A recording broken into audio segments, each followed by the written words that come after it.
भवतु ते जय मंगलानि जय मंगलानि जय मंगलानि मारातिरेकमभियुज्यित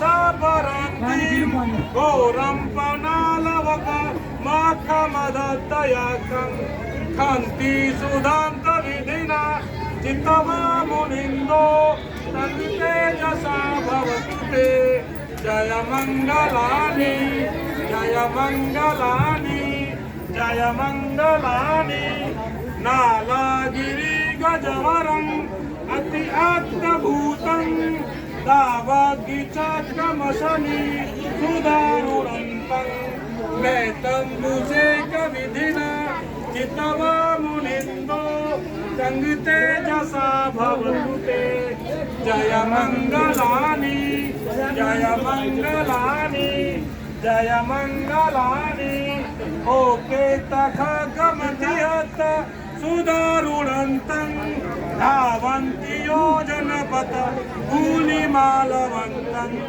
एति विशतगतमनो चितवा मुनिन्दो तङ्गतेजसा भवतु ते जय मंगलानि जय मंगलानि जय मंगलानि जय मंगलानि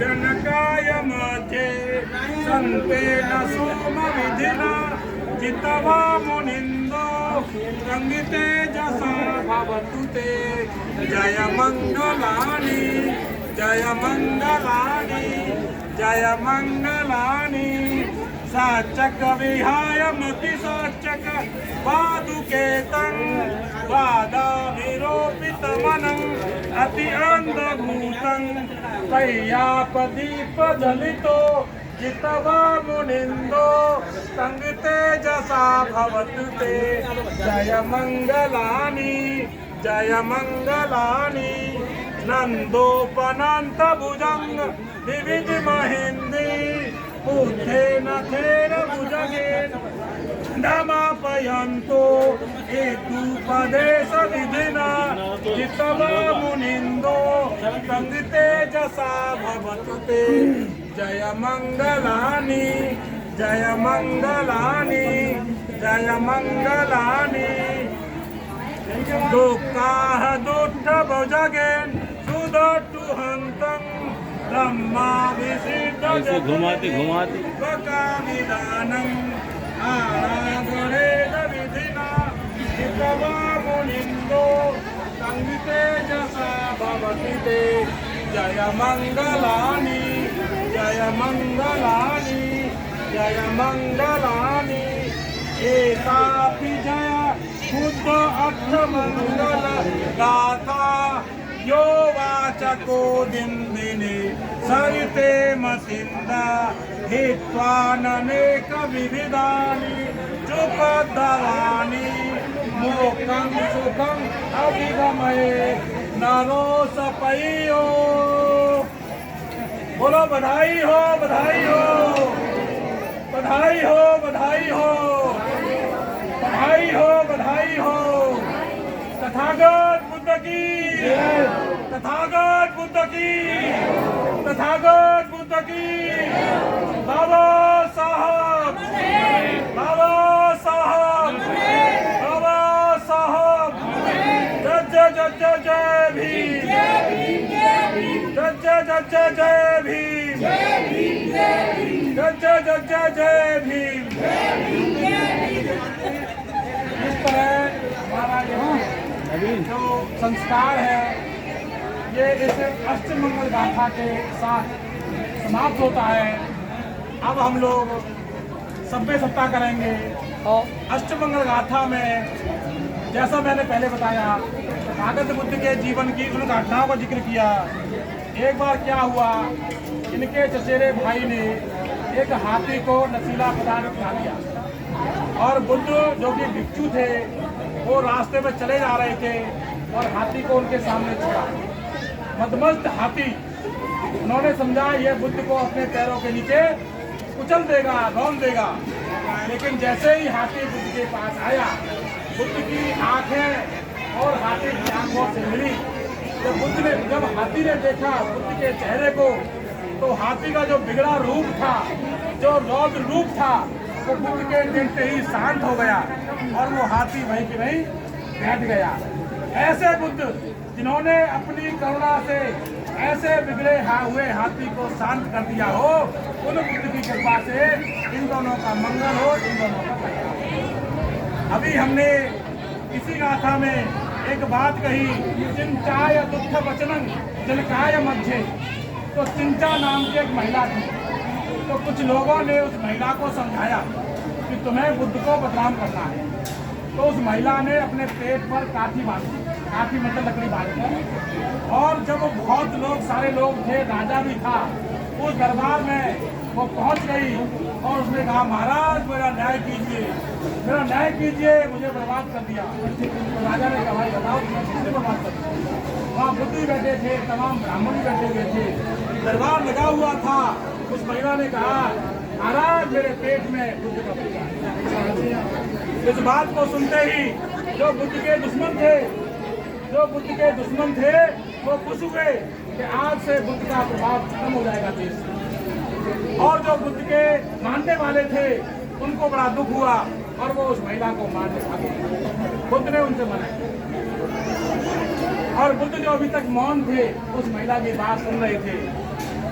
तो बुद्ध ने कहा कि हे बेटी, जो तुमने अभी कहा है, इस बात को केवल दो लोग जानते हैं, या तो तुम जानती हो और या मैं जानता हूँ। मेरी समस्या ये नहीं है तुमने क्या कहा, मेरी समस्या ये है कि मैं तो भिक्षु आदमी हूँ, कभी यहाँ कभी वहाँ, मेरा कोई ठौर ठिकाना नहीं है। ये जो बच्चा होगा, इस बच्चे का मैं पालन पोषण कैसे करूँगा, ये मेरी बड़ी समस्या है। जब बुद्ध के मुख से इतने मृदुपन जो बात थी और इतनी सौम्य बातें, प्रेम की बातें जब उस महिला ने सुनी, तो वो महिला घबरा गई। और आपको पता है, जब कोई भी पुरुष घबराता है या महिला घबराती है, तो उसका शरीर ढीला पड़ जाता है। और जैसे ही शरीर ढीला पड़ा, वो काठी नीचे सरक गई। जैसे काठी नीचे सरकी, सबको पता चला कि चिंचा झूठ बोल रही है और सब लोग उसे फिर मारने दौड़े। बुद्ध का नहीं, मारो मत इसको, इसने जो किया। बुद्ध ने कहा, जीवन में जो व्यक्ति जो कर्म करता है, उसका फल उसको नहीं मिलता। उन्होंने कहा, अगर स्वर्ग है तो यहाँ है, नर्क है कोई और स्वर्ग नहीं, नर्क नहीं है, क्योंकि स्वर्ग में जो गया आज तक आया नहीं। अब आप सोचिए, लोग कहते हैं कि स्वर्ग में बड़ा आरामदायक बिस्तर होता है और नरक में तलते हैं, कीलों के बिस्तर को सुलाते हैं और जाने क्या क्या करते हैं, यात्रा देते हैं। ठीक है साहब, हमने मान लिया, लेकिन गीता ये कहती है, आत्मा अजर है, अमर है, उसे अग्नि जला नहीं सकती, उसे शस्त्र काट नहीं सकता, उसे पानी खो नहीं सकता।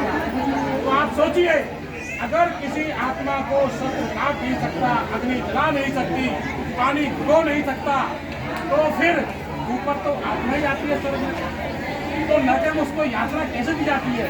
आखिर कैसे उसको किले को चलाया जाता है, कैसे उसे तेल में फ्राई किया जाता है? यानी कि स्वर्ग नरक गीता को छूटा से देखना चाहिए। मैं नहीं कर रहा हूँ ऐसा। हाँ, तो मेरे अनुयायियों, मेरे बच्चों, आप इनके ग्रंथों को पढ़ो। आप जब पढ़ोगे तो आपको सब पता चलेगा। इसीलिए आप केवल बुद्ध के अनुयायी बनो। बुद्ध के जो गाथाएं हैं, उनमें आपको केवल सत्य नजर आएगा। एक बहुत ही खूंखार डाकू था, अंगुलीमाल, नाम सुना होगा आप लोगों ने।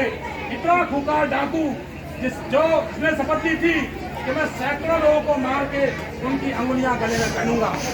राजा परेशान, प्रजा परेशान, और उसका कोई कुछ नहीं बन पा रहा था। ऐसे में बुद्ध श्रावस्ती पहुंचते हैं। श्रावस्ती आज उत्तर प्रदेश में, आप जानते हैं सब लोग, आप जाइएगा घूमने के लिए श्रावस्ती, आज बुद्ध का बहुत स्थल है। जब बुद्ध श्रावस्ती पहुंचते हैं, राजा को चिंतन में देखा तो बुद्ध ने कहा, राजन क्या बात है? राजा ने अपनी चिंता बताई। बुद्ध ने कहा, राजन आप शांत रहे, मैं इस समस्या का समाधान करूंगा। बोलो बुद्ध, हम आपको नहीं खो सकते। वो खुकार डाकू है, आपको मार देगा।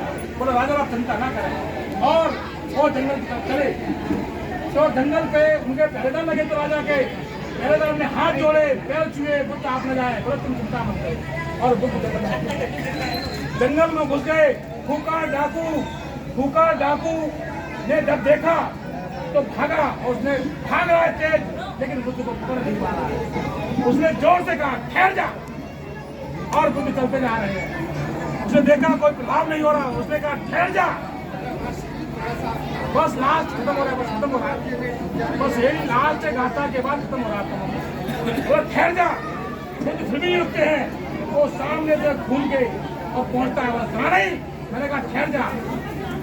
बुद्ध ने मुस्कुराते हुए कहा मैं तो बहुत पहले ठहर गया हूँ, तू कब ठहरेगा। जो अंगुलीमाल बुद्ध की आंखों में क्रोध, जब डर देखना चाह रहा था, वो डर अब अंगुलीमाल के मन में उठने लगा। एक ऐसा व्यक्ति है जो मुझसे कह रहा है मैं ठहर जाऊं। तो उसने अपनी शक्तियों को समेटा अंदर और उसने क्या कहा। बुद्ध ने कहा मैं तो काम क्रोध करेगा, तू बुरे कर्मों से कब ठहरेगा। अब उसका सब्र बांध टूट गया। उसने हाथ जोड़े, कटार फेंक दी, अंगुली की माला तोड़ दी। बोले महानुभाव आप कौन है? हे महात्मा आप कौन है? आपके चेहरे तेज से मेरा शरीर चल रहा है, कृपया मुझे ज्ञान दीजिए। और बुद्ध के पीछे हाथ जोड़ के चल दिया। वो भी हमने इस गाथा में कही है।